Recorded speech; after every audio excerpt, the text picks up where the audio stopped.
परम प्रबल बह मारुत, जहाँ तहाँ मेघ बिलाहि। जिमि कपूत के उपजे, कुल सधर्म नसाहि। जैसे आसमान में जब भयंकर आंधी चलती है तो मेघों का कहीं अता पता नहीं लगता, इधर उधर भाग खड़े होते हैं। ऐसे ही कुल में कपूत के जन्म लेने पर सारे कुल धर्म जो हैं वो नष्ट हो जाते हैं। जिनमें कपूत के उपजे कुल सद्धर्म नसाएं।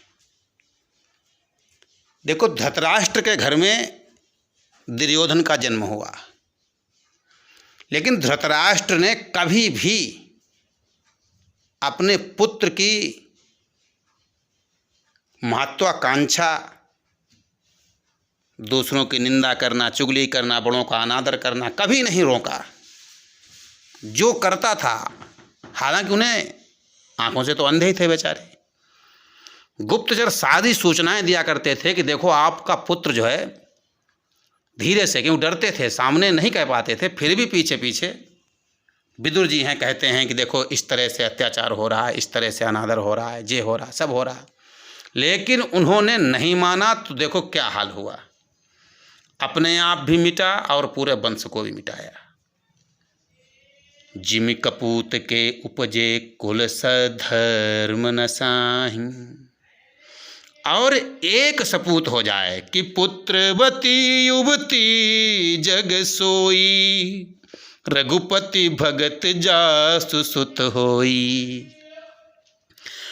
जिस घर में रघुनाथ जी का भक्त हो, बस वही पुत्रवती है, वही युवती है जिसके कोख से भगवान रघुनाथ का, राम का, श्री राम का, श्री कृष्ण का भक्त उत्पन्न हो, समझ लो वो कोख पवित्र हो गई। नाइत बंजर बांझ बियानी।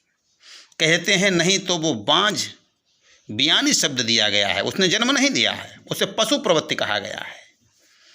जिसने कपूत को जन्म दिया है, जिसके कपूत से बड़ों का अनादर हो, जिसके कपूत से दूसरों की निंदा हो, जो हमेशा परद्रोह में रत रहता हो, ऐसे कपूत से अब आगे क्या कहें, क्योंकि आजकल तो यही चलता है ना कि साथ दीजिए, साथ देखो 100 भाइयों ने दिया दुर्योधन का, क्या हुआ। लेकिन आज कल भी यही चल रहा है, हम अच्छा करें बुरा करें, बस हमारा साथ दो, कहिए नहीं। कभी ये मत कहिए कि हम गलत कर रहे हैं, हम जो कर रहे हैं वो सही है। और ऐसा कहने वाले जो अगर ये कह दिया कि ये सही नहीं है, बस वहीं से द्रोह शुरू हो जाता है। जो कहें बस वही सही है, जो हम करें वही सही है। एक कपूत के लक्षण होते हैं। रामायण में सज्जन पुरुष और असज्जन, जैसे दुष्ट का जौ काहू के सुने बड़ाई, श्वास लें जनु जूड़ी आई। अगर किसी की बड़ाई सुन लें, कोई अच्छा काम करता है, भजन करता है, पूजन करता है, किसी की सहायता करता है, देखो वो इतना अच्छा है, तो समझ लो ऐसे सांस लेंगे कि उन्हें जूड़ी आ गई। जूड़ी माने भयंकर बुखार आ गया। जूड़ी ताप, सिर पीते हैं ना लोग, मलेरिया हो जाता है, ठंड दे के बुखार आता है, उसे जूड़ी कहते हैं। श्वास ले ही जन जूड़ी आई।